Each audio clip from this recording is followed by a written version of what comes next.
Let's talk to Dr David Holmes now. He's a criminal psychologist and joins us. Good morning to you, David. Good morning. Thank you for joining us. These cases are just utterly bewildering to most of us. You know, this whole thing about this angel-faced killer. We've seen all these pictures of Lucy Letby looking just like a lovely young girl, smiling, the apple of her parents' eye. No one could believe that she could be a killer looking at her. Certainly, it would appear her parents still can't believe it, and indeed managers couldn't believe it at the NHS. You're an expert in this field. What could have been any telltale signs that this woman was a danger? Is there anything in her personality, anything that's come out in court that could have given us forewarning?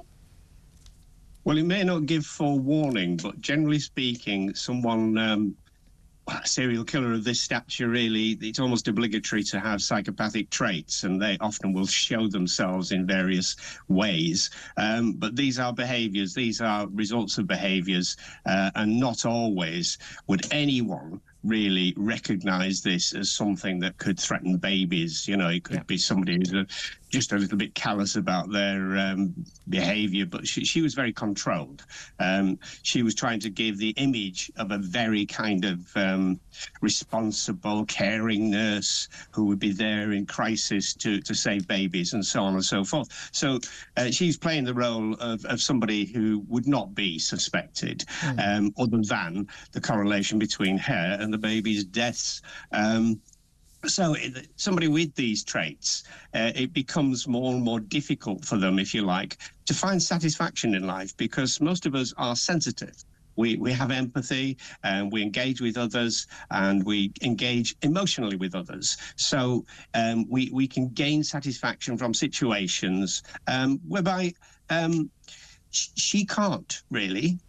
So she goes on a voyage of discovery throughout her life to discover what it is that she will gain satisfaction and enjoyment from. And somehow she would get it from this. There's been lots of talk about how, the power that you would get from, being, playing God, deciding who lives and who dies, but also this narcissistic tendency, the idea that actually, you're the nurse who saved these babies, or you're the nurse who had to go through the horror of being there when these babies died, and either way, it's all about you. Yes, absolutely central to this, and it still is, obviously, today, when she will not appear in court in order to hear, the witness testimonies and her own sentencing. It's that kind of control, that situation where she is in control in herself, whereas in the court she would feel out of control and being done to, and she will not tolerate that. It's just extraordinary. Now, it's incredibly rare for this sort of thing to happen. It's very incredibly rare for women to kill, even more so nurses, although there have been, I think, a number of cases. But a lot of people are harking back to the Beverly Allitt horrific cases back in, that's sort of emerged back from 1991. She killed 4 babies. She attempted to murder 3 others. There were 6 others that suffered grievous bodily harm. What are the similarities between those 2 cases? Again, you've got the same kind of personality characteristics. You've got different routes, if you like, for getting to the front line.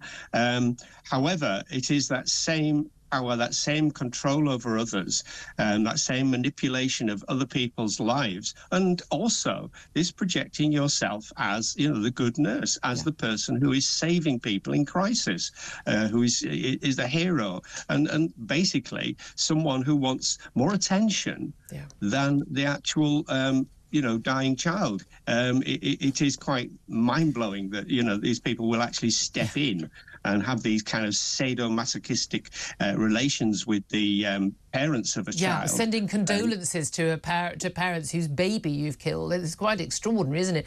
In terms of what we might learn, look, I've got to be honest with you, she's going to be on suicide watch, this woman. She's going to get a whole life tariff, only the 4th woman in this country ever to have that. She's got a suicide watch. Personally, will I shed a tear if she tops herself? No, I won't. I'm sorry. Save me some taxes looking after her. But the main thing is that the parents, those who lost their babies or whose babies were harmed irrevocably, brain damage the rest of their lives, that they get some answers. How often is it the case that a killer behind bars for these sorts of crimes will actually explain and say, look, this is why I did it? It's pretty rare. The idea of controlling everything, you know, will overlap into this kind of non-admission, into denial. Yeah. You know, even after the case, after she's been found guilty, etc., still denying, no, it wasn't me, blah, blah. And also withholding information. Withholding information gives them power, and that power, if they give that information away, of course it's gone, you know, and they will not do that.